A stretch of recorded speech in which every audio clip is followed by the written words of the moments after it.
तत्सवितुर्वरं रूपं ज्योति परस्य धीमहि यन्यः सत्येन दीपयेत्।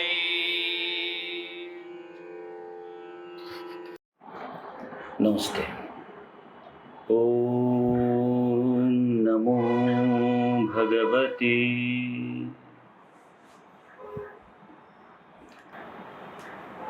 आज विषय वस्तु खूब गभीर, ताकू अनेक एकाग्रतार सहित शुणा पड़ो, देखा पड़ो। अधिक समय नदे से विषय मु आरंभ करुच्ची, तो आपण माने क्रमशः जानीपर जे विषय वस्तुर गभीरता कौन। जितेबाला मो देशर गौरवमय अतीत को देखे, सेतेबाला मो मन अनेक विशिष्ट व्यक्ति असाधारण सुंदर चरित्र झलसी उठे, जे माने प्रकृत रे मनुष्य यथार्थ मानर उच्चतर कर्तव्य गुड़िक पालन करिसेंती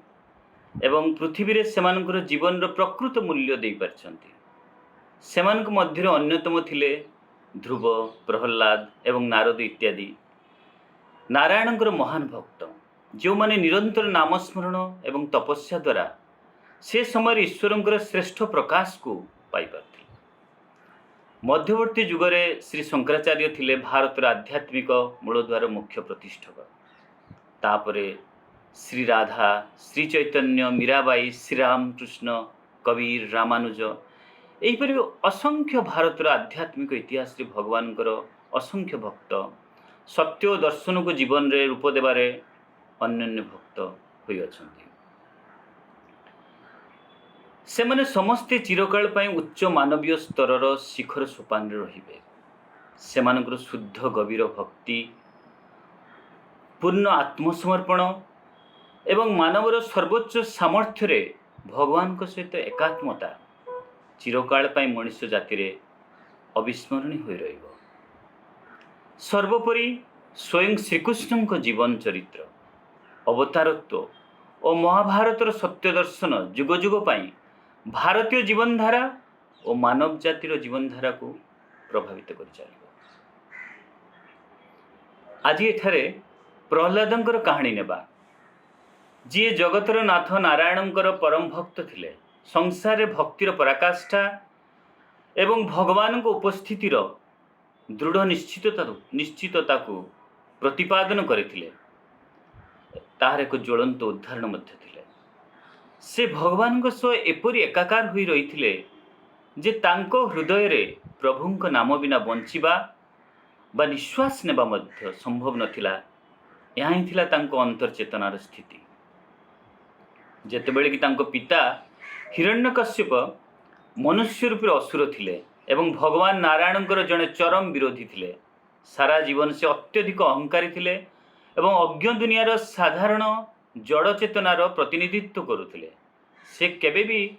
एकदा ग्रहण करिया को प्रस्तुत नथिले जे एही ब्रह्मांड रे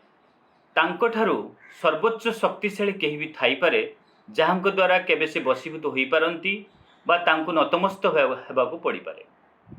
से जणे अदम्य विजेता थिले, जी निजर बाहुबल एवं अस्त्रशस्त्र द्वारा मानवता को दास करी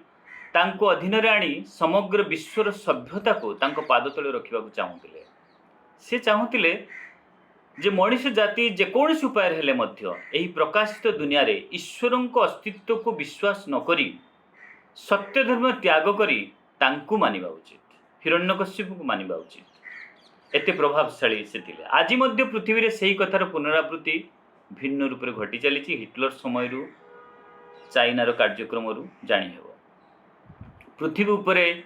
हिरण्यकश्यपर अराजक शासन एवं प्रहल्लाद प्रति असह्य निर्यातना तथा जंत्रणादायक परिवेश को देखी प्रभु नरसिंह अवतार रे क्रोध और आतंकप्रद प्राणीर स्वरूप ग्रहण करी से समय सबुठार शक्तिशाली एवं दुर्जय थिबा हिरण्यकश्यप को शेष करी पृथ्वी को तार आतंकर प्रभाव निर्यातनारू एवं तार अंध मनर साधारण चेतना पर्यवेसित अंध नियमर प्राधान्य मुक्त करथिले। एक आम समस्ते जानती। मु संक्षिप्त भाव में कहानीटी कहली तार गोटे प्रतीकात्मक उद्देश्य अच्छी। भगवान नरसिंह प्रिय भक्त प्रहलादों प्रार्थना और आह्वान उत्तर स्वरूप धरापृष्ठ को आसथिले एवं मनुष्य आत्मार प्रतिनिधि स्वरूप प्रहलाद थिले मनुष्य आत्मार प्रतिनिधि। तांकर चरित्र आत्मार चरित्र थिला। मनुष्य आत्मार प्रतिनिधि स्वरूप प्रहलाद को असुर राज्य हिरण्यकश्यप जे थिला जड़ चेतनार शासन करुवा मणिष रूपक शैतान हाथरू सुरक्षित करी सत्य धर्मर संस्थापन करथिले। भगवानकर यही धर्म भगवानकर प्रहलाद चरित्र रे भगवानकर यही धर्म कार्य एकदा साब्यस्त करथिला जे प्रकृत रे ईश्वर चेतना स्वरूप रे सबु किछि रे एवं सबु मध्य अछंती। जेमति स्तंभरु से बाहरिले हिरण्यकश्यप विश्वास करनथले एवं स्तंभरु से बाहरी देखेले जे से चेतना स्वरूप रे सबु किछि रे एवं सबु मध्य अछंती। परवर्ती काल रे मनुष्यर आत्मचेतना को प्रतिनिधित्व करुवा प्रहलाद हाथ में पृथ्वीर शासन को हस्तांतर करथिले जे कि समस्त आनंद सुख समृद्धि सहित सबु प्राणी को सत्य पथरे अनुगामी करि पारथिले। एही कहानी आजिर दृश्यर चरित्र उपस्थापना को निखुण भाव प्रतिफलित करे जहाँ समस्ते बुझी पारिबा उचित। श्रीकृष्ण समय मध्य से भली पांडव मान को जितेई से पांडवों हाथ में शासन क्षमता देते जो माने अति आनंद एवं सत्य प्रजा मान पालन करते। वर्तमान मनीष पृथ्वी रे बंचिबा संकटमय हो पड़ी जहाँ समस्त को जना जेतेबेले पृथ्वीर परिस्थिति सबु मनीषर अस्तित्वर मूलदुआ गुड़ी को दोहलाई देछि। वर्तमान परिस्थिति माध्यम रे ये अंधकार शक्ति हिरण्यकश्यप को प्रतिनिधित्व करी मनुष्यर विश्वास एवं तपस्या शक्ति जहाँकि प्रतिनिधित्व करे प्रहलाद विश्वास एवं तपस्या थिला ताकू निर्यातना जंत्रणा और आतंक द्वारा बारंबार परीक्षण करुछि। आज आमे माने भी आतंक रे परीक्षित होचंती जे मनुष्य भगवान शक्ति उपरे पूर्ण भरोसा करी ए पृथ्वी रे बंचिया पई यथेष्ट सक्षम कि नुहे। ए पर्यंत मनीष तार पार्थिव सुरक्षा एवं जीवन धारण पर व्यस्त थिला। पार्थिव सुरक्षा एवं जीवन धारण पर व्यस्त थिला किंतु वर्तमान ताको तार अंतर इच्छा शक्ति संकल्प एवं भगवान के सहित संयोग रखी ता निज जीवन सुरक्षा एवं बंचिया पे भरोसा करिया को पड़िबो। जेपरि आमे जानंती जेतेबेले कोरोना प्रसंग आसे सेतेबेले सबु प्रकार मेडिसिन दवा परे वेंटिलेटर दवा परे मध्य डॉक्टर माने हाथ उठे दियंती कहती भगवान को प्रार्थना करंतु। तेणु अल्टीमेटली समस्त मानव जाति को जना अछि जे भगवान ही केवल ए रक्षाकर्ता आम जीवन रक्षाकर्ता एवं मानव जाति रक्षाकर्ता सृष्टि रक्षाकर्ता ताको आज आमे मानु साधारण मन ताको मानु या कार्य क्षेत्र मानु या न मानु किंतु वर्तमान से ताको अंतर इच्छा शक्ति संकल्प एवं भगवान को संयोग रखी ता निज जीवन सुरक्षा एवं बंचिया पे भरोसा करने को पड़िबो।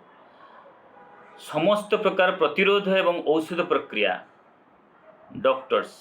एवं औषध प्रक्रिया हुए तो विफल हो पारे किंतु सर्वोत्तम ईश्वर शक्ति ऊपर विश्वास केबे भी मनीष को निराश करिवो नाही। से निजे ही मनीष को हिरण्यकश्यपर आसुरिक राजत्व रक्षा करने को उत्तरी आसबे ओल्हे आसबे एवं साधारण स्थूल चेतनार दासत्व मनीष जाति को मुक्त करेंगे जहाँ एपर्यंत पृथ्वी को शासन कर चली। कौन शासन कर चली? साधारण चेतना। जमती आम साधारण यहीटा बुझापी विषय वस्तु आज जे साधारण चेतनार दासत्व मनीष बास करुँच आज अवस्था एवं साधारण चेतनार प्रतीक हिसाब से मुझे हिरण्यकश्यप को आनी जी कि साधारण चेतनार दमन करी सृष्टि को रखा चाहे उन्नतर चेतना और उच्चतर चेतना को जीवाक देवाक चाहेनी जहाँ भगवान सहित युक्त आम धीरे धीरे गभीरता को जीवा ताले बुझीपर जे आम निजे ही निजर किपरि शत्रु आमर निजर मनोभाव चालीचलन अभ्यास गतिधारा यह किपरि निजे ही आम निजर शत्रु हो उठीचु निजे ही दासत्व स्वीकार कर आम से कथा बुझीपर। मुझे एक उदाहरण देवी जहाँ मध्य परित्राणर प्रकृत औषध निहित अच्छी जहाँ निश्चित भाव में मनुष्यर सबकिछ जत्न नेब तार स्थिति अवस्था निर्विशेष तार अस्तित्वर लक्ष्य को सर्वोत्तम आड़ को नहीं जीव तार अस्तित्वर लक्ष्य को सर्वोत्तम आड़ को नहीं जीव जेतेबेले घन अंधकार रातिर अवतरण द्वारा मनुष्यर आत्मा आच्छादित हो जाए मनुष्यर आत्मा आच्छादित हो जाए सेतेबेले श्री अरविंद तांको सावित्रीर आलोकपथर आविष्कार अर्थरे यही मंत्रटी उल्लेख करी कहउचंती श्री अरविंदर ये मंत्रटी दबा चाहूँगी ये English actually safe are those who have kept God in their hearts सेई माने ही निरापद जहाँक हृदय मध्य ईश्वर निवास करती सेई माने ही निरापद जहाँक हृदय मध्य ईश्वर निवास करुछंती करेज इज देयर आर्मर साहस सेमानंकर दुर्जय अस्त्र आम कहवा तांको निरापद जोटा रखुची साहस सेमानंकर दुर्जय अस्त्र विश्वास सेमानंकर असी फेथ देयर सोल विश्वास सेमानंकर असी सेमाने निश्चय चलिबे सेमानंकर हस्त प्रहार निमंते चक्षु शत्रु संधान रे वीर एवं सैनिक आलोकर सेना सम्मुख को देखि वर्षा निक्षेप करने को प्रस्तुत यार अर्थ आम बुझीपर श्री अरविंद सावित्रीर तांकर रचनावलीर वॉल्यूम 33 पेज 211 एक कही तेणु आज आम एक नूतन जातिर आगमनर एही वीर एवं सैनिक मानक विषय वर्णना करने पूर्वर आसंतु देखिबा साधारण चेतनार प्राधान्य किपरि the physical consciousness the physical mind जो कॉन्शियसनेस साधारण चेतनार प्राधान्य किपरि पृथ्वी उपर शासन करुछि जहाँकि निम्न चेतनार गतिवृत्ति ईर्षा द्वेष अहंकार क्रोध शोषण इत्यादि सहित संश्लिष्ट एवं यह किपरि उच्चतर चेतनार प्रभाव यथा चेतनार जाग्रत समता शांति आनंद समन्वय भल पाइबा इत्यादि को आसवा को न देया पाई सर्वोपरि प्रतिरोध करुछि जहाद्वारा एक नूतन जगतर अभिव्यक्तिर प्रकाश जहाँ केतक मध्य अनुभव होगा आरंभ कर सारी ताहा प्रति मध्य संपूर्ण रूपे असंवेदनशील इनसेंसिटिव एपरिकी एक नूतन मनोभाव नहीं बंचुवा सचेतन संप्रदाय प्रति मध्य असहनशील आम राजी नुहति एक्सेप्ट करने जदि कि उच्च मनोभाव सहित थाए एक्चुअली एबे जो लॉकडाउन चली what is the definition of that lockdown मानव जाति लॉकडाउन प्रकृत डेफिनेशन कौन थिला यह हूँ एक जरूरीकालीन सतर्कता जहाँ एक सुरक्षा दृष्टि जरूरीकालीन समय लोक मानक एक निर्दिष्ट स्थान को प्रवेश और प्रस्थान निमंते बाधा और कटकणा सहित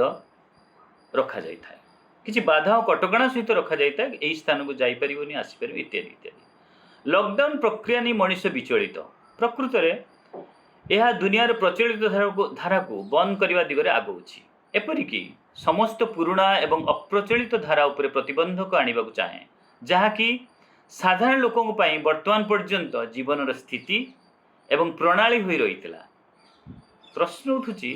यही प्रणाली को प्रस्तुत करिथिला किए यही भली एक धारा को आनीथिला किए who is the originator of this साधारण भाव सचेतन स्थूल मन तार सर्वोच्च जुक्ति लॉजिक रीजनिंग एवं कारण द्वारा पृथ्वी रे पार्थिव सुख खोजा चेष्टा करे वेस्टर्न माइंड देखो they are always about the material happiness busy with that जहाँ मानव जातिर अग्रगति पर आवश्यक नुह पारे मटेरियल हैप्पीनेस पाइबा जो प्रगति हुए तो ता मानव जातिर अग्रगति पर आवश्यक हो न पारे जेहेतु मनीष पृथ्वी रे एक अमर चेतना आस्पृहा कर बेस बुझा पड़ुची अमर चेतना भारत तार वैदिक जुगरू एक अमर चेतना एक इटर्नाल एक शाश्वत चेतना को बजाय रखापी चाहिए सदाबले से दृष्टि देनी जे मेटेरियली केते डेवलप पार्थिव जगत रे केते डेवलपमेंट कारण पार्थिव जगत आवश्यकता अच्छी कौन पाई ना शाश्वत जीवन प्राप्त पाई पार्थिव जिनस दि जाइए शाश्वत जीवन प्राप्त पाए सेटा को भारत बुझी एवं भारतर सभ्यतार से जिनसटी बहु आगु परिचालित अच्छी तेणु जेहेतु मनीष पृथ्वी एक अमर चेतना आस्पृहा कर जार कार्य प्रक्रिया को से विस्तारित बा सामूहिक धारा को एपर्यंत आनीपारी ना भारत तार प्रभुत्व विस्तार कर भारतर सभ्यता भारतर ऐतिह्य एपर्यंत पृथ्वी पृष्ठ तार ता विस्तार करें प्रभुत्व को आनीपारिनी भारत आनीपारिनी जो सत्य जिनस को तेणु समग्र मानव जाति मध्य अमरत्वर चिंताधाराटी विस्तारित हो पारिना तेणु पुराणा दुनिया जहाँ निजर पूर्ण अभ्यास एवं साधारण चेतना सहित प्राधान्य विस्तार कर आसला ता संपूर्ण रूपे लॉकडाउन चापरे आग को क्रमशः जीवाई अक्षम हो उठी आमर जो धारा आम जाऊँ कौन उपाय बंचा कौन उपाय आम सजाड़ी नवा निजको जे केमती भी अन्य जन को काटे जेकोसी उपाय हो कंपिटिशन थ्रू रे हो बा जेपरी चिंताधारा कम्प्लेक्स चिंताधारा भितर हो आम किपरि बंचा ये जो धारा थिला हमर अभ्यास कि बंचा कौन पाई कहाँ से चिंताधारा आम नाला जहाँ भी हो अनेक एपर्यंत बुझा सक्षम नुहति जे अल्प किसी लोक जो माने मानवोच्चरे एक नूतन चेतना और नूतन जाति गठन पाई विकसित हो नूतन जगत को प्रवेश करने पथरे यथेष्ट कार्य कर किछि लोक अच्छा जोटा आम आज पर्यंत लोक बुझा चेष्टा करना पृथ्वीर यही जंत्रणादायक अवस्था जड़े हुए एक नवजातर जगतर क्रंदन को शुणी पार सही केतेक अभिप्सु व्यक्ति जो माने साधारण मनर कोलाहल एवं अभ्यास रु बाहरी आसी मानव यात्रार आरोहण करुवा आत्मसत्ता मन प्राण शरीर को छाड़ी मुझे आत्मसत्ता सहित सहयोग करने प्रस्तुत हो उठी पारुथिबे निश्चित भाव में से नूतन दुनिया रे अंशग्रहण करें जेपरिक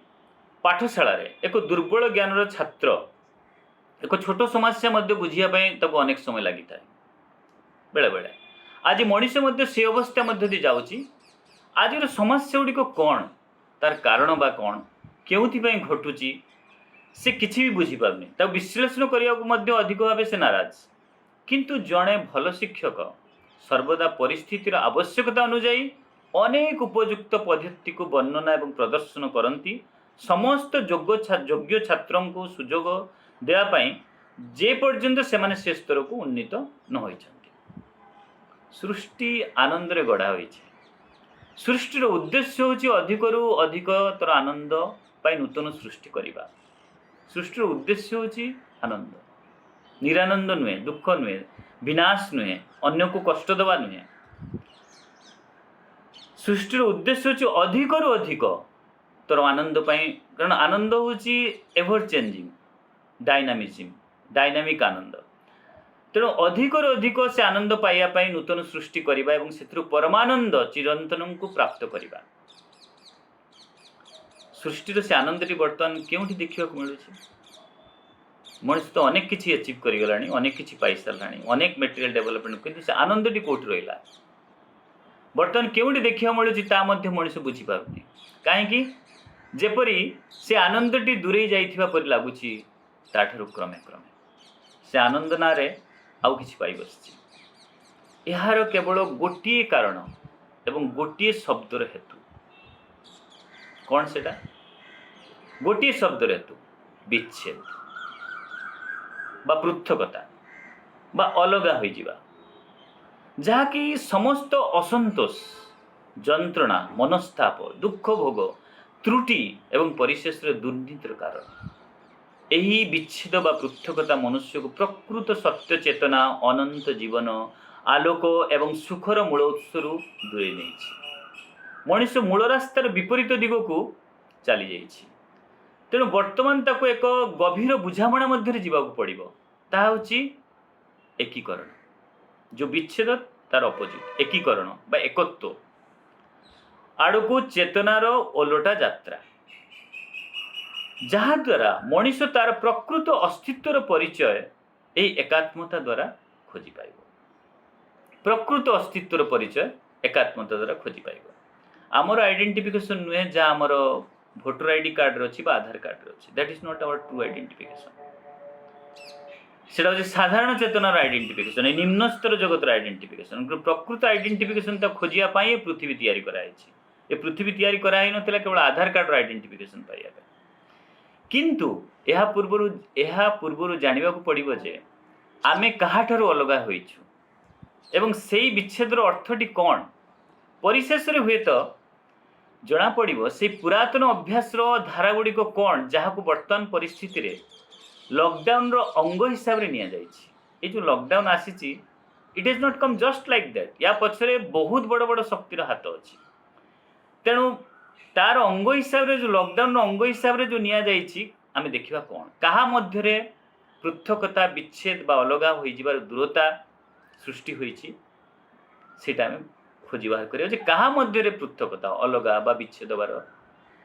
ଯେଉଁ ଦୂରତା ସୃଷ୍ଟି ହୋଇଛି। ସ୍ରଷ୍ଟା ଏବଂ ସୃଷ୍ଟି ମଧ୍ୟରେ ବିଚ୍ଛେଦ ବା ଦୂରତା,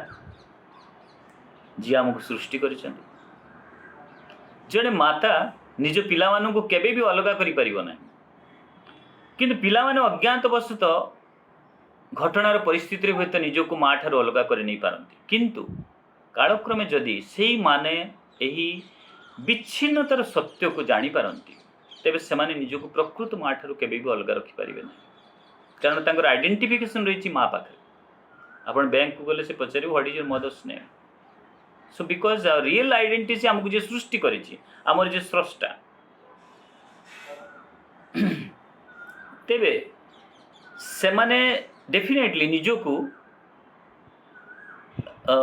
ଅଲଗା କରିପାରିବେ ନାହିଁ। ମଣିଷ ବର୍ତ୍ତମାନ ତାହାର ନିଜର ଜ୍ଞାନ ଦ୍ୱାରା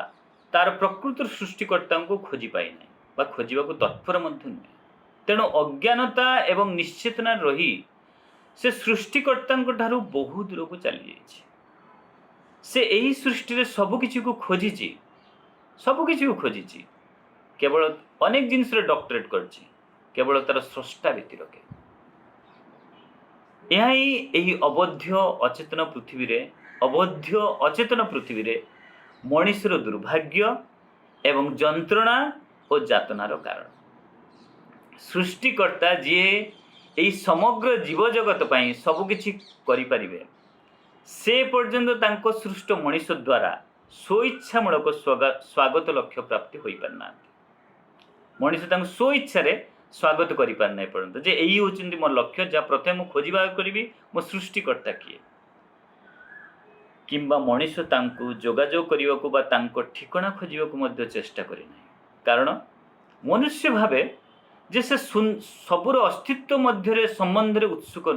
କାରଣ ମନୁଷ୍ୟ ଭାବେ ଯେ ସେ ସବୁର ଅସ୍ତିତ୍ୱ ସମ୍ବନ୍ଧରେ ଉତ୍ସୁକ ନୁହେଁ, ଯାହା ଏହି ଦୃଶ୍ୟମାନ ଜଗତରେ ଏପର୍ଯ୍ୟନ୍ତ ସ୍ଥୂଳ ରୂପେ ଦୃଶ୍ୟମାନ ହୋଇନାହିଁ।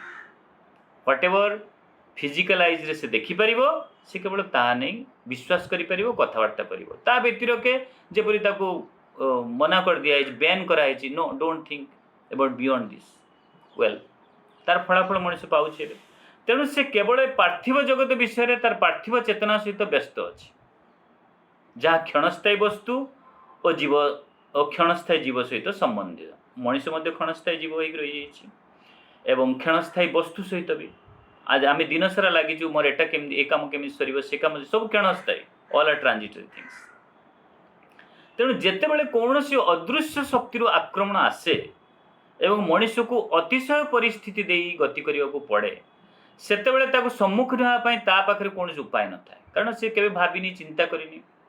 ତାକୁ କରିବାକୁ ଦିଆ ବି ଯାଇନି। ସେତେବେଳେ ତାକୁ ସମ୍ମୁଖୀନ ହେବା ପାଇଁ ତା ପାଖରେ କୌଣସି ଉପାୟ ନଥାଏ, କାରଣ ସେ ଏପର୍ଯ୍ୟନ୍ତ ବୁଝିବା ପାଇଁ ଯଥେଷ୍ଟ ପରିପକ୍ୱ ନୁହେଁ ଯେ ସେ ଏବେ ବି ପାର୍ଥିବ ଚେତନାର ପ୍ରାଧାନ୍ୟରେ ଶାସିତ ହେଉଅଛି। ଏପର୍ଯ୍ୟନ୍ତ ସେ ଜାଣେନି ଯେ ପାର୍ଥିବ ଚେତନାର ପ୍ରାଧାନ୍ୟରେ ସେ ଶାସିତ ହେଉଅଛି, ଯାହାର ଶାସକ ମଧ୍ୟ ଏକ ଅଦୃଶ୍ୟ ଶକ୍ତି ଏବଂ ତାହା ହେଲା ଅଚେତନା ଏବଂ ଅଜ୍ଞାନତା। ତାହା ମଧ୍ୟ ଏକ ଅଦୃଶ୍ୟ ଶକ୍ତି। ଆମେ ବୁଝିପାରୁନାହାନ୍ତି ଗୋଟେ ଅନକନସିୟସନେସ୍, ଅଚେତନା ଏବଂ ଅଜ୍ଞାନତା, ଇନକନସିଏଣ୍ଟ ବା ଇଗ୍ନୋରାନ୍ସ ଆମକୁ ଶାସନ କରି ଚାଲୁଛି। ଆମ ପଛରେ ରହିଛି, ଆମ ମାଇଣ୍ଡ ପଛରେ ରହିଛି, ଆମ ଭାଇଟାଲ ପଛରେ ରହିଛି, ଆମ ଶରୀର ପଛରେ ରହିଛି। ଯେଉଁ ଆମର ଆଳସ୍ୟତା, ଆମର ତାମସିକତା, ଏସବୁ ଅଜ୍ଞାନତାର ଗୁଣ ଏବଂ ଅଚେତନାର ଗୁଣ।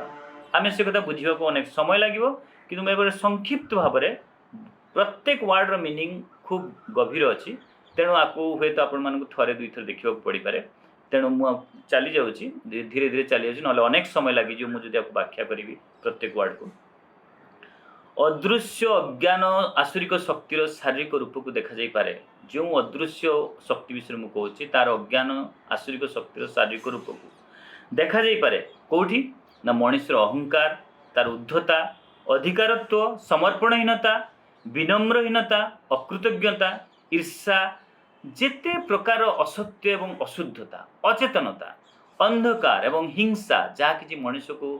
पृथ्वी रे पुरातन पद्धति एवं अभ्यास द्वारा शासन करने दास कर रखी एवं मनुष्य ताही रखा चाहे तारी प्रकोप बजाय रखा चाहे तापर आसतु देखिए मनुष्य मध्य भेद मनुष्य मनुष्य मध्य भेदभाव और विभाजन केते अच्छी पुरुष और स्त्री रूप भेदरे ये दुईटी भिन्न शब्द प्रकार रे दुई नाम एक जेहेतु ये दुईटी नाम एक जेहेतु उभयंक पाई आमे मनुष्य शब्द व्यवहार करूँ कारण उभय हेले गोटे जातिर जीव जो मेन अधिक किसी पाइला सी होईगला ओमेन एवं मेल जेतेबेले अधिक किसी धारण कला से समस्त प्रजाति गुड़िक होईगला फीमेल प्रकृति एवं भगवान प्रतिनिधित्व पाई अधिक किसी दायित्व नहीं मनुष्य मध्य दुईटी दायित्व बाछि दिगला पुरुष और नारी एथिरे कौनसी संदेह नहीं जे किछि गुण अच्छी जहाँ नारी मानक मध्य स्पष्ट एवं भिन्न अटे जेपरिक नारीर सौंदर्य मधुरता कोमलता परिष्कार परिच्छन्नता एवं सर्वोपरि मातृत्व एवं लालन पालन दायित्व पुरुष मध्य किछि गुण स्पष्ट एवं भिन्न अटे जहाँ कि ताकू नारी सामना रे प्रथम पावछरे छिड़ा करे जेपरिक पुरुषर शक्ति साहस वीरत्व नूतन जिनिस बा नूतन रास्ता निर्माण और विस्तार करिबारे अदम्य प्रयास विशाल ज्ञान बा विस्तारित प्रसारित ज्ञान और विज्ञतार पराकाष्ठा प्रकृति उपरे प्रभुत्व समस्त बाधा विपत्ति को अतिक्रम करी दृढ़ संकल्प शक्ति सहित प्रगति पथरे आगे जावा एवं साधना और तपस्यार प्रतिमूर्त हो छिड़ा हवा यह हूँ पुरुषर विशेष गुण सेमानक मध्य किंतु गोटे जिनिस अति साधारण होची परस्पर उपर निर्भरशीलता पुरुष और स्त्री मध्य जहाँ सेमानक प्रेम एवं परस्पर प्रति आकर्षण मध्य बांधि थाए जीव जगतर आरंभरू प्रकृति यहाँ अज्ञानतार नियम भाव में तैयारी करिछि किंतु ए निर्भरशीलतार मूल उद्देश्य होची नूतन सृष्टि पुरुष और स्त्री सदाबले नूतन सृष्टि पाई मिलन हुअंती और नूतन प्रकाश आनिबा पाई परस्पर सहित सहयोग करिबा किंतु सेमाने उद्देश्य संपूर्ण विपरीत कार्य करिसेंती अल्प केतक व्यतिक्रम व्यतीत actually it is a collaboration for which men and women are together suppose to be किंतु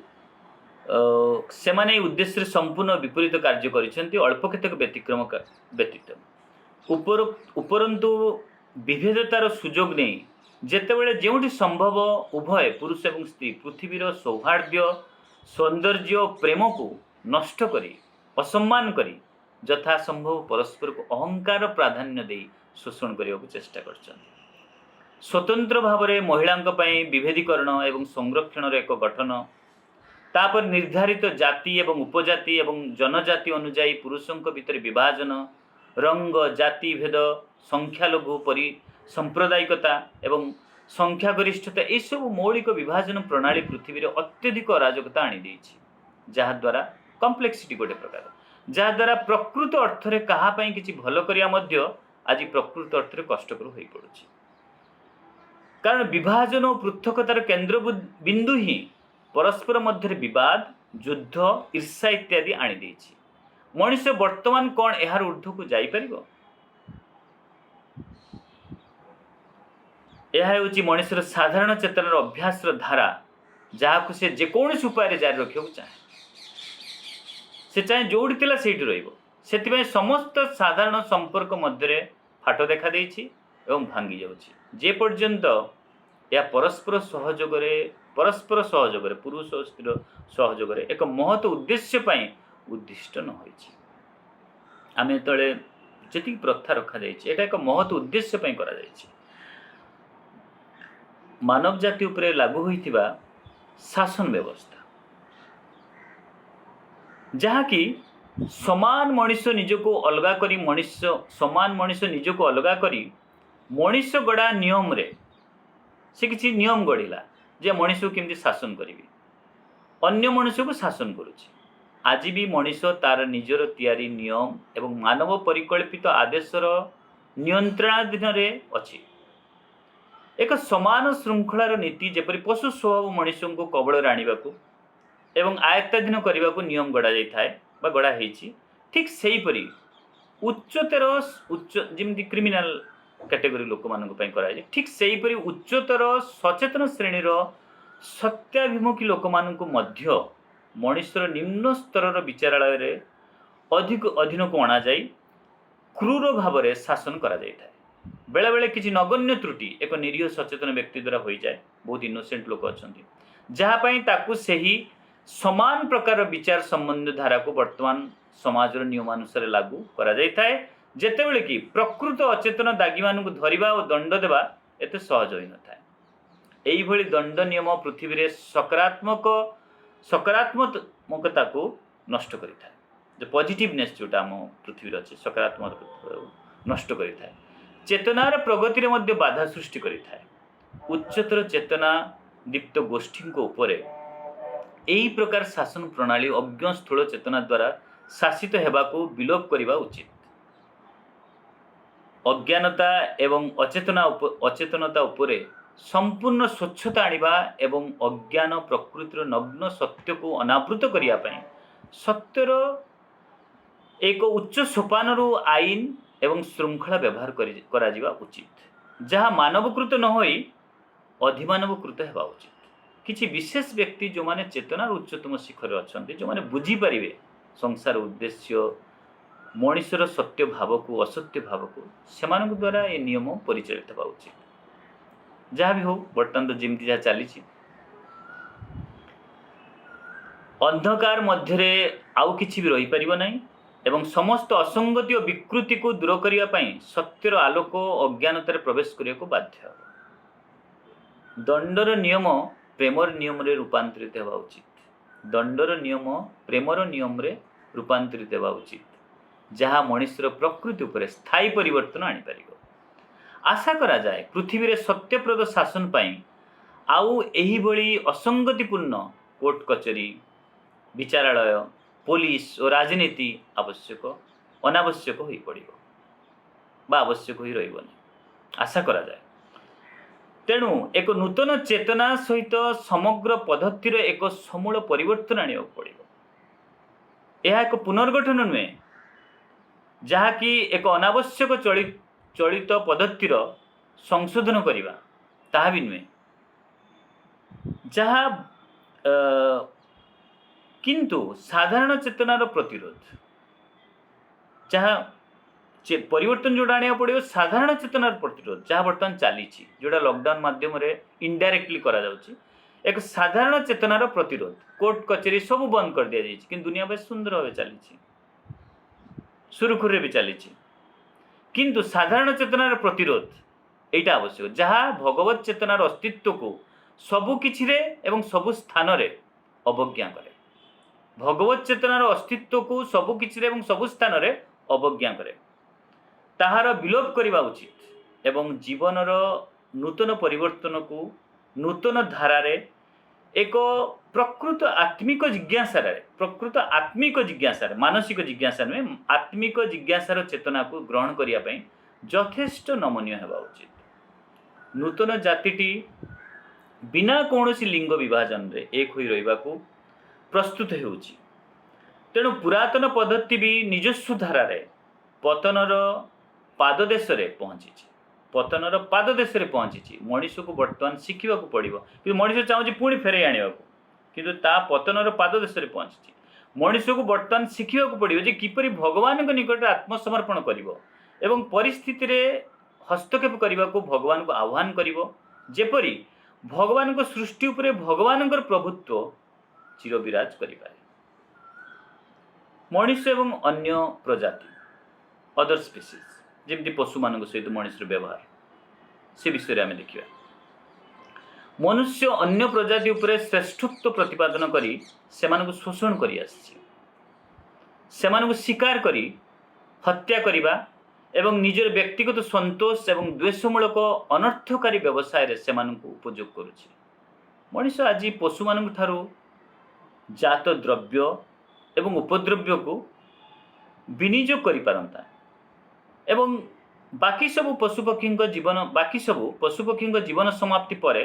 तार अवशिष्टांश को बा शरीर को मांस बा चमड़ा रूपे विनियोग करि पारंता, किंतु सेमानकु बर्बर एवं हिंस्र जंतुंक मनोभाव नहीं शिकार करिबा एवं निर्मम भाव में मारिबा द्वारा निश्चित भाव में मनुष्य निज मध्य दिव्य अस्तित्व को अस्वीकार करुछि, जहाँ मनुष्यर आशा करा जाएनी। गोटे राबिट, गोटे लैम्ब, चिकेन जहाँ कि केते सुंदर देखा जाए, किंतु ताकू आमे बर्बर भावे बा गाई क्षीर दौची गोबर दौची, किंतु आमे ताकू मारी हत्या करुछु। ता एकथा प्रकाश करुछि जे मनुष्य मध्य जे गोटे दिव्यता अछि से ताकू अस्वीकार करुछि, जे निज मध्य मनुष्य निश्चित भाव में मनुष्य निज मध्य दिव्य अस्तित्व को अस्वीकार करुछि एवं अन्य प्रजाति उपरे लदी दिया जाइथिबा संकट अवस्था को दिने निज पई मध्य घटिबा को आमंत्रण करि आनुछि। जेतोळे चिकेन माने थुआई चंदी से माने को बड़ी परिस्थिति अच्छन जे तांको केतोळे कटा जीवो, ठीक से बड़ी कोरोना रे किए केतोळे चली जाउछि,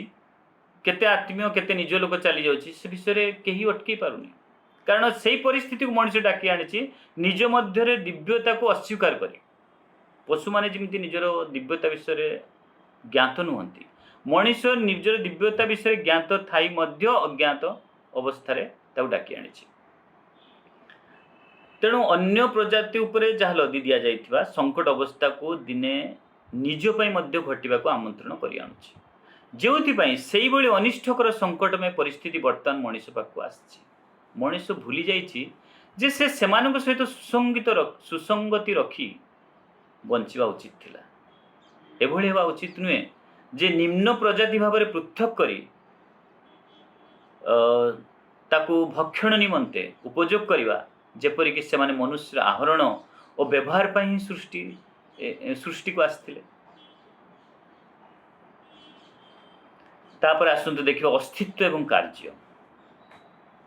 प्राचीन कालरू मनुष्य गोटे नीति अनुसरण कर चली, स्ट्रगल फॉर एक्जिस्टेंस, तार अस्तित्व पर संग्राम, से युद्ध कर संग्राम कर निजर अस्तित्व पर। यहीपरि भाव में मनुष्य तार अस्तित्व को उच्चतर स्वीकृति दे बजाय रखिया पाई, तार अस्तित्व को बजाय रखिया पाई से कार्य सृष्टि कला। मूल प्रश्न है मनुष्य तार अस्तित्व को पृथ्वी रे अस्थायी एवं क्षीणस्थायी जीवन पाई खोजे, अस्थायी बा तार जो अस्तित्व ताको अस्थायी बा क्षणस्थायी जीवन पाई खोजे, अथवा पृथ्वीर स्थायी अनंत एवं अमर जीवन अस्तित्व पाई खोजे, ता एक मुख्य प्रश्न। एवं यही अस्तित्व ता पाई किछि नुहे, केवल मात्र सामाजिक स्वीकृति, गोटे सोशल स्टेटस जहाँ कहते सोशल सैंक्शन बा status, J he is like this like that, he is achieve this power position etcetera. एवं यही अस्तित्व ता पाई किछि नुहे, केवल मात्र सामाजिक स्वीकृति, निजर जीविकार प्रतिष्ठा एवं यथासंभव निजर जीविकार प्रतिष्ठा, मु केते रिचली बास करि परिबी एवं यथासंभव पृथ्वी रे जीवन काल मध्यरे निजर प्रतिष्ठार मान को मु केते हाई पोजिशन को जाई परिबी, किछु गोटे तैयारी हे जी परिबी, निजर प्रतिष्ठार मान को एवं विशिष्टता को केते प्रोमिनेंट हे परिबी, विशिष्टता देवा दिगरे धावमान हेबा। मनुष्य स्वइच्छा निज उपर को नहीं कार्यभार एवं से बहुत कार्य नहीं, बहुत व्यस्त मनुष्य स्वइच्छा निज उपर को नहीं कार्यभार शेष कौन सी प्रकृत अनंत उद्देश्य बिना, अनंत उद्देश्य नहीं ता भीतर अनंत उद्देश्य बिना दैनंदिन जीवन में यांत्रिक वस्तुवादी पथरे आगे नहीं, एक मेकानिकल वस्तुवादी पथरे आगे नहीं। जीवन रे जो मल्टीनेशनल कंपनी रे आमर जो माने काम कर लुक एट द लाइफ, तांको लाइफ को देखो, जीवन में किसी आराम, comfortable life, secure life, rich life एवं वस्तुगत सामग्रिक समर्थन पाइबा पई भल कारटे हे भल घरटे हे ऑल दिस थिंग्स जीवन में किसी आराम एवं वस्तुगत सामग्रिक समर्थन पाइबापी मनीष निष्ठापर भाव में कार्य कर चले निज उपरे निजर उपर श्रेणी थिबा मालिक मानू बस जो बसीजी बस बा मैनेजर मानू संतुष्ट करने जो से तार मन प्राण एवं समय को इच्छा व अनिच्छा सत्वे उत्सर्गीकृत कर सकाल 8 रु राति 8, 10, 12 परिणाम रे मनुष्य को भगवान देथिबा उन्मुक्त स्वाधीनता को से हरई बसता अनेक गुड़िए कार्यर भार से जीवन अवधि मध्य संपन्न करने चाहे यही आशारे दिने से खुशी रे अवसर जीवन को उपभोग करि परिबो एवं तार जीवन शेष आड़ को अंतरात्मार लक्ष्य दिगरे चली परिबो मात्र ए कार्यगुड़िक हासिल करने और मुख्य लक्ष्य को आसवा पूर्व से हुए तो रास्तार अनेक जिनस हराई बसे जहाँ से मध्य परे हुए तो अनुभव करे किंतु तापाई बहुत विलंब हो जाए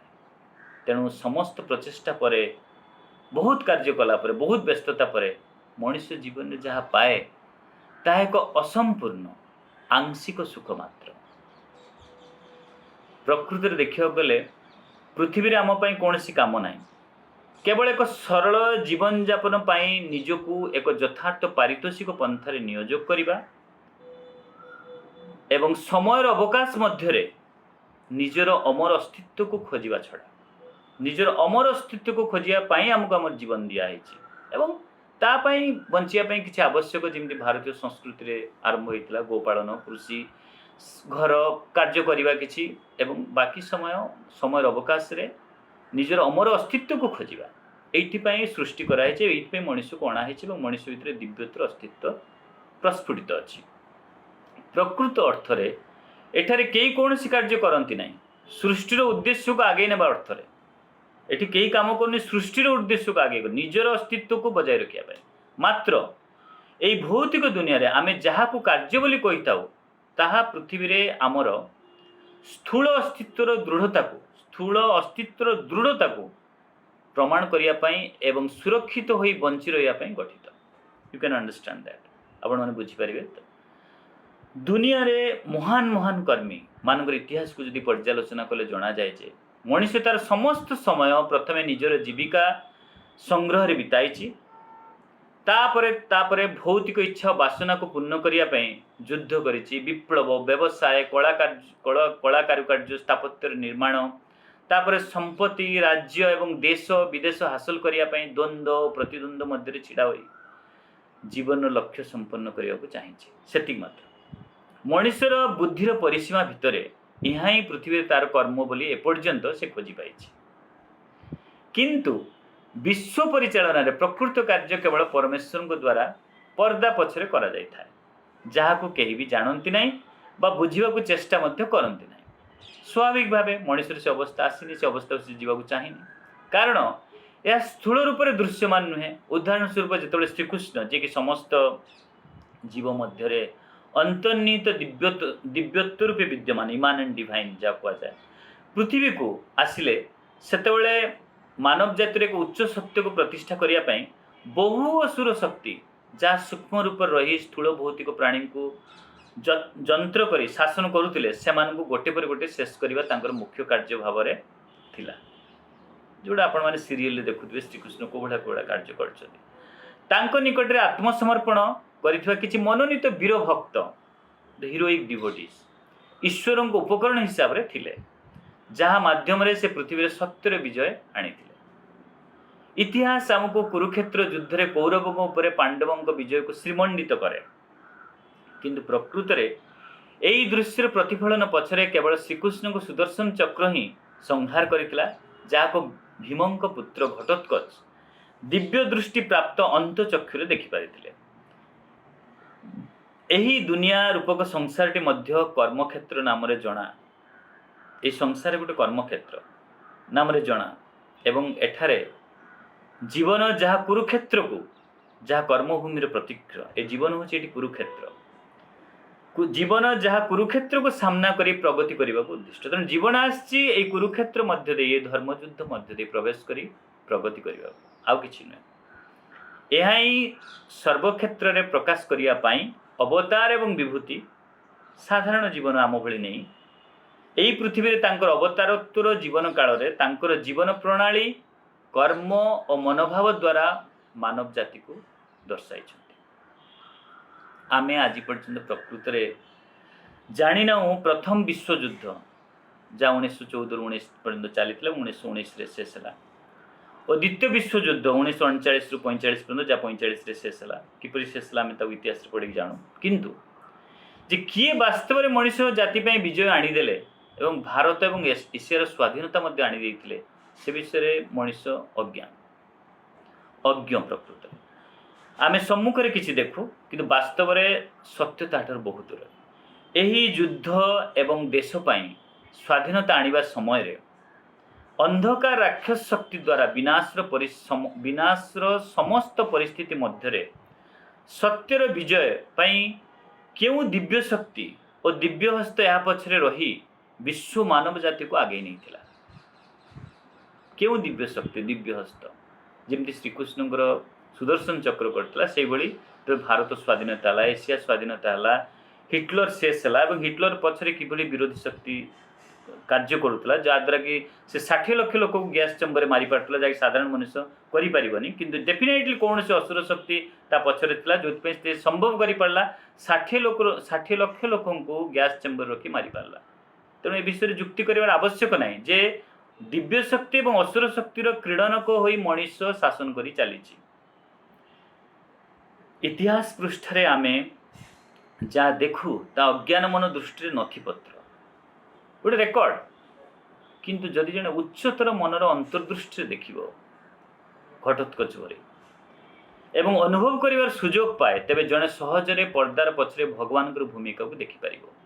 ଏବଂ ଅନଧିଗମ୍ୟ ଅନ୍ଧକାର ଓ ଦୁର୍ଯ୍ୟ ଅସୁର ଶକ୍ତି ଉପରେ ବିଜୟ ହାସଲ କରି ମାନବ ସଭ୍ୟତାର ଉତ୍ଥାନ ପାଇଁ ତାଙ୍କର କର୍ମଲୀଳାକୁ ମଧ୍ୟ ବୁଝିପାରିବ। ତାଙ୍କର ମାନେ ପରମେଶ୍ୱରଙ୍କର କର୍ମଲୀଳାକୁ ମଧ୍ୟ ବୁଝିପାରିବ। ତେଣୁ ଆଜି ମଣିଷ ଜାତି କେଉଁ ମହାନ କାର୍ଯ୍ୟର ପାରଦର୍ଶିତା ପ୍ରତିପାଦନ କରୁଛି? ମଣିଷ କହୁଛି ବହୁତ ବିରାଟ କାମ ପୃଥିବୀରେ କରୁଛି, ବଟ୍ କେଉଁ କାର୍ଯ୍ୟର ପାରଦର୍ଶିତା ପ୍ରତିପାଦନ କରୁଛି ଯେଉଁଥିପାଇଁ ମଣିଷ ସର୍ବଦା ବ୍ୟକ୍ତ କରେ ଯେ ମୁଁ କାର୍ଯ୍ୟରେ ବ୍ୟସ୍ତ, ମୋର ସମୟ ନାହିଁ ଇତ୍ୟାଦି। କର୍ମ ନାମରେ ସେ କେଉଁ ଫାନ୍ଦର ଚକ୍ରବ୍ୟୁହରେ ପଡ଼ି ରହିଛି? ମୁଁ ଦେଖିଲେ ଶୁଣିଲେ ହସ ଲାଗେ। କର୍ମ ନାମରେ ସେ କେଉଁ ଫାନ୍ଦର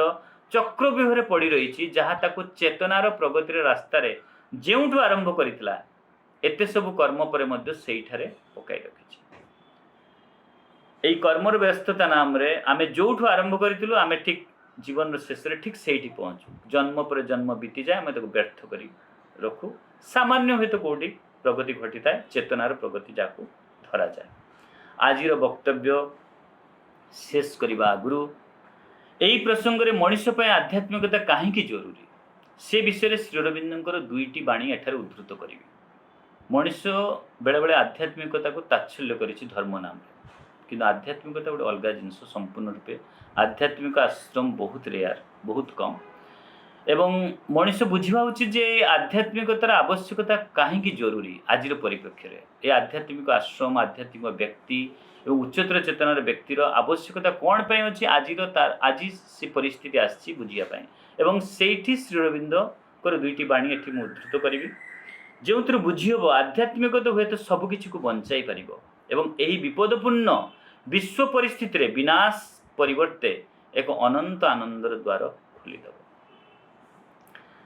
ଶ୍ରୀଅରବିନ୍ଦ କହୁଛନ୍ତି ଆଧ୍ୟାତ୍ମିକତା ମୂଳତଃ ଆମ ସତ୍ତାର ଅନ୍ତର୍ନିହିତ ବାସ୍ତବତାକୁ ଜାଗରଣ କରିଥାଏ। ଅନ୍ତର୍ନିହିତ ଯେଉଁଟା ବାସ୍ତବ, ଆଧ୍ୟାତ୍ମିକତା ମୂଳତଃ ଆମ ସତ୍ତାର ଅନ୍ତର୍ନିହିତ ବାସ୍ତବତାକୁ ଜାଗରଣ କରିଥାଏ। ଆମର ଜୀବାତ୍ମାକୁ, ଯାହା ଆମର ମୃତ୍ୟୁ ପରେ ଯାଏ ପରମାତ୍ମାଙ୍କ ସହିତ ମିଶିବାକୁ, ଯାହାକୁ ଆମେ ଶାସ୍ତ୍ରରେ ଜାଣୁ, ଆମର ଜୀବାତ୍ମାକୁ, ସ୍ୱଚେତନାକୁ ଏବଂ ଆମ ଆତ୍ମାକୁ, ଯାହାକି ମନ ପ୍ରାଣ ଶରୀରଠାରୁ ଭିନ୍ନ। ଆମେ କେବଳ ମନ ପ୍ରାଣ ଶରୀର ନିୟମ କାନୁନ ଭିତରେ ଏଠି ବଞ୍ଚି ମରିଯାଉଛୁ, କିନ୍ତୁ ଯାହା ତାଠାରୁ ଭିନ୍ନ ଜିଜ୍ଞାସାର ଏକ ଅନ୍ତର ଆସ୍ପୃହା ଅନୁଭବ କରିବା, ତାହା ହୋଇ ଉଠିବା, ଟୁ ବିକମ୍ ପରାଜଗତର एक बृहत वास्तवता सहित जोगाजोग से जोगाजोग रखा आमर साधारण नियम मना करुच्ची किंतु तार जोगाजोग रखा बृहत वास्तवता सहित जोगाजोग जहाँ विश्व ब्रह्मांड व्याप्त एवं जहाँकि आमर निज सत्ता रूपे निवास करे जार गोटे अंश आम भितर निवास करे यह सहित सहभागी हेबा एवं मिलित हेबा एक परिवर्तन समग्र सत्तार रूपांतर एक आस्फुरार फलाफल हिसाब रे संपर्क एकात्म एक अभिवृद्धि किंबा नूतनत्व नूतन सत्ता होई उठिबा पई जागरण एक नूतन आत्मा एवं नूतन प्रकृति श्री अरविंद दिव्य जीवन तांकर वर्क्स रो वॉल्यूम 19 पेज 856 857 रे देइछंती आउ एक बाणी पढुची एक आध्यात्मिक विवर्तन एक स्थिर विकासशील आत्मगठन रे वस्तु चेतनार एक विवर्तन जो वस्तु चेतना भितर बास कर पार्थिव चेतना भितर ता मध्य एक आध्यात्मिक विवर्तन एक स्थिर विकासशील आत्मगठन रे आम भितर जो आत्मार एक चैत्य सत्ता गठन हुए संभावना अच्छी ताकू गठन करने स्थूल चेतना मध्य विवर्तन भी आसूची यही साकार सत्ता अंतर रे निवास करुवा आत्मा को परिप्रकाश न करिछि आउ थरे पढुछि एक आध्यात्मिक विवर्तन एक स्थिर विकासशील आत्मगठन रे वस्तु चेतनार एक विवर्तन जे पर्यंत ये साकार सत्ता अंतरे निवास करुवा आत्मा को परिप्रकाश न करिछि जा हेउछि मूल कथा पार्थिव अस्तित्वर केन्द्रतः महत्वपूर्ण उद्देश्य पार्थिव अस्तित्वर टेरिस्ट्रियल एक्जिस्टेंस जा कह जाए तार सेंट्रल पर्पस श्री अरविंद कहउछन्ती जे तार सेंट्रल पर्पज आम जो आज पृथ्वी पृष्ठ अच्छु तार सेंट्रल पर्पज कौन हो आध्यात्मिक विवर्तन ये आत्मगठन पाई आमको ये पृथ्वी पृष्ठ को अणावे तारी महत्वपूर्ण उद्देश्य श्री अरविंद लाइव डिवाइन दिव्य जीवन मनुष्य एवं विवर्तन पृष्ठा 856 एपर्यंत मो विभिन्न उपाख्यान एवं कथबार्ता क्रम जहाँ किछि प्रकाश करिछि ताहा नूतन जातिर आगामी चेतनार दृष्टिकोण साधारण चेतना जहाँ मध्य निवास करूँ सीमित तार विषय वस्तु को व्याख्या करने को चेष्टा करिछि तार जो सीमितता लिमिटेशंस अच्छी तार विषय वस्तु को अनेक प्रकार व्याख्या करने को अनेक उदाहरण दे व्याख्या करने को चेष्टा करिछि तेणु परवर्ती उपाख्यान नूतन जातिर रहस्य secret of the new race रे आम एक नूतन चेतनार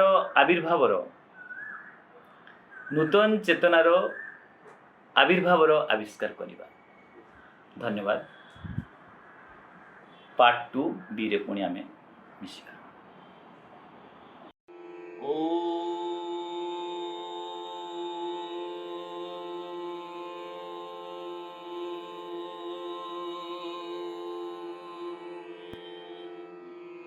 सर्वे भवन्तु सुखिनः सर्वे सन्तु निरामयाः सर्वे भद्राणि पश्यन्तु मा कश्चित् दुःखभाग् भवेत्।